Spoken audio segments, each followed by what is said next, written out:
Here for reaction to all the left's lawfare, former Trump DOJ official, senior fellow at the Center for Renewing America, and attorney Jeffrey Clark. Thank you so much for being on the program. Good to be here, Kimberly. Thanks a lot for having me. It's my pleasure. We had opening arguments today in the New York trial. Let's talk about this first. What stood out to you, and what are sort of your, top line reactions? Sure. So first, we have the identity of the person who delivered the opening argument in this first lawfare example to come to trial. And then second, we have the substance of what he's trying to sell to the jury. So first, the identity of that person. It's Matthew Colangelo, who left being the acting number 3 official at the Justice Department, the Associate Attorney General, to go and work as one of the team members on Alvin Bragg's prosecution team. There's just no way that you move from being at the top of the federal government's Justice Department to being someone who is in a local DA's office unless this is something that goes to the highest levels of the Biden administration. It completely vindicates President Trump saying that this is lawfare and election interference because it's just like reverse career mobility, Kimberly. You don't go from that federal government justice spot to be somebody in a local DA's office unless you want to become a hero, unless you are being sent there and dispatched by Merrick Garland or President Biden or both or their close underlings. Someone has dispatched Colangelo to do this. It's not the kind of thing that just spontaneously happens. And then in terms of what he focused on, he's trying to sell to the jury the idea that this is election interference by President Trump when he was candidate Trump in the 2016 election. I mean, they have election interference on the brain, and they've emptied the term of all meaning because there's no right to any kind of private information that the electorate has. And so even if you were to grant what it is that they're going to try to establish on the facts using liar Michael Cohen, crooked lawyer Michael Cohen, and Stormy Daniels in a seedy trial like this as true, it doesn't show that there's been any interference with the 2016 Mm-hmm. election. It just shows that there was an effort to not let private information get out into the media. That's not something that's election interference at all. Instead, what really is election interference is the weaponization of the Justice Department to bring 2 federal cases against President Trump and the weaponization of 2 state local DAs to bring cases against President Trump. And why did they not bring this case from the Southern District of New York? They declined it. It wasn't brought as an FEC case. It was brought locally in part because they want to try to gin up some kind of conviction that they can say that President Trump can't pardon Kimberly. That's the game that's afoot here, and it's disgraceful. I think they're not even trying to hide it. Otherwise, they would have had Colangelo in the background and not had him lead the charge. Yeah, I mean, you're absolutely right? Because when you think about this, I mean, this is so blatant, it's so overt, okay? They're literally just Democrat prosecutors, right? Bragg and Colangelo, okay, who came from the Biden Justice Department, as we've discussed. And this Democrat judge, right, who donated to Biden, whose daughter is making a lot of money working for Democrats, supporting them, whipping support and fundraising, it tells you really in very stark reality the whole story. To me, as a former prosecutor, you as an attorney, to me, it feels like just a slap in the face of the justice system, an embarrassment to the legal system. It is, Kimberly, and I think it's open Marxism. It's open perversion of the justice system. It looks like, the 1935 show trials, except Yes. it's American style. It's like a show trial American style. And, Colangelo, bringing this charge, it's an attempt to reformulate the case, right? The case really was always called the hush money case. Sure. It was about falsifying business records. But now, magically, on the eve of the trial and at the trial and in the opening statement, it's about 2016 election interference. I mean, they just keep shoveling, their BS at deeper and deeper levels. And I do think the American people sees through it. I don't know, exactly how this jury is going to come out.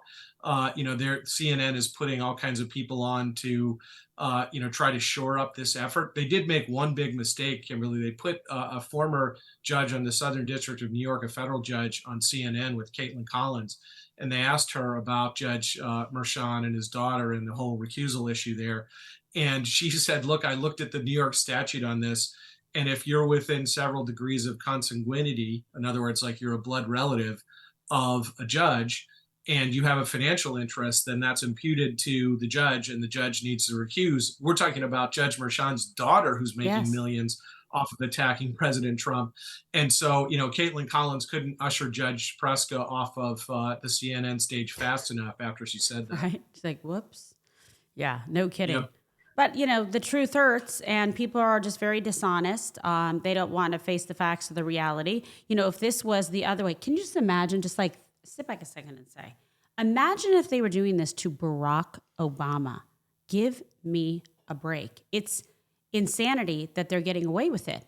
And I just have to say, they're setting up a trap to fail. But I guess they only care about the immediate outcome.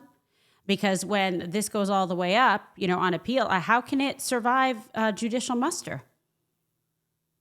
Yeah, I don't see how, even if they get a conviction here, it's not reversed in multiple dimensions. And I completely agree with you. If the shoe were on the other foot, and these like a naked political attempt to just block a political foe from getting reelected, like somehow, I don't know, we're just in the stage of after first term of Trump or something like that. And sorry, first term of Obama, and then Obama. we're watching red state prosecutors go after Obama. CNN, MSNBC would be ginning up and working directly with their Democrat colleagues in Congress to hold constant hearings to line up a future prosecution of those red state prosecutors for engaging in a conspiracy against civil rights and against election rights. Hmm. That's really what this, Republican controlled Congress should be doing, right? They should be going after, what's happening on the state level, both in Georgia and in New York, and at the New York State level, not just in the Manhattan level, Kimberly. Well, sadly, you yourself have been targeted by this lawfare. How do you put this all into, just perspective, covering all of this, having it happen to you? And what do the American people need to know about your story and your journey, what you've been through?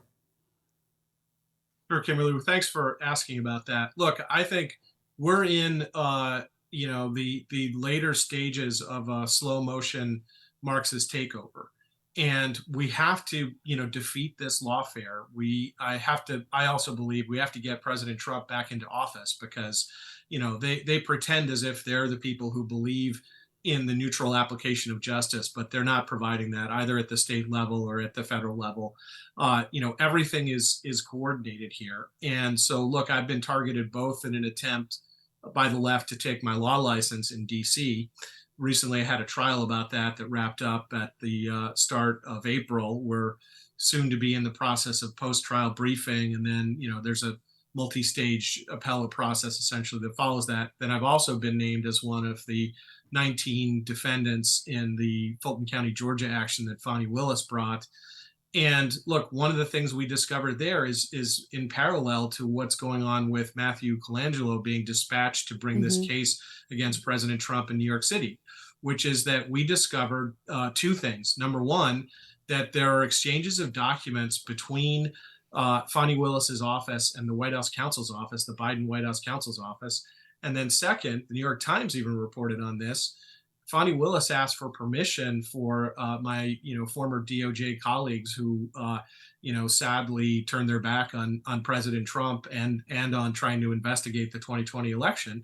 Those folks were they asked for permission. Fani Willis asked for permission for them to come in and testify, and DOJ denied that permission. So we asked for both those sets of documents. Show us what you were talking to the White House counsel's office about. Yes. Show us what you were talking to the Justice Department, the Biden Justice Department about. We can't get either of those sets of documents, Kimberly. And Hmm. I have to believe that the reason why Fani Willis won't turn them over, if they were innocuous, they would just turn them over to me and to Exactly. President Trump and the other defendants. They don't want to turn them over because they show the collusion. They show that the Biden administration is working with Fani Willis. And if they don't show that, what they would show is that the federal government is saying, look, you can't, they're protecting their own prerogatives, right? You can't go after senior Justice Department officials like I was. We're immune. And they don't Mm. want us to be able to mount that defense either, President Trump, Mark Meadows, or myself. And so, they're holding on to these documents for one of those two sets of reasons, Kimberly. Oh, you're absolutely right. There is, no innocence here. It's all just, malfeasance. I just want to personally say, I'm sorry that you have been targeted like this and what you have been through. You've been very courageous, very brave. You did an outstanding job serving the president as one of his DOJ officials. And I hope, do you have an open heart and mind to doing it again? Hopefully, when President Trump gets in. I do, Kimberly. I would, accept a presidential appointment. You don't turn down, No. really, in my view, any Republican presidential appointment that would be offered to you. But I would certainly never turn down one that President Trump, who's my For sure. favorite, would offer. Oh, it's very nice. Well, God bless you and your family. Stay strong, my friend. You've done an outstanding job. Hold your head up high. You have a lot to be proud of, and we're certainly proud of you. Thank you so much for taking the time today. It means a lot. Thank you, Kimberly. That means a lot to me too.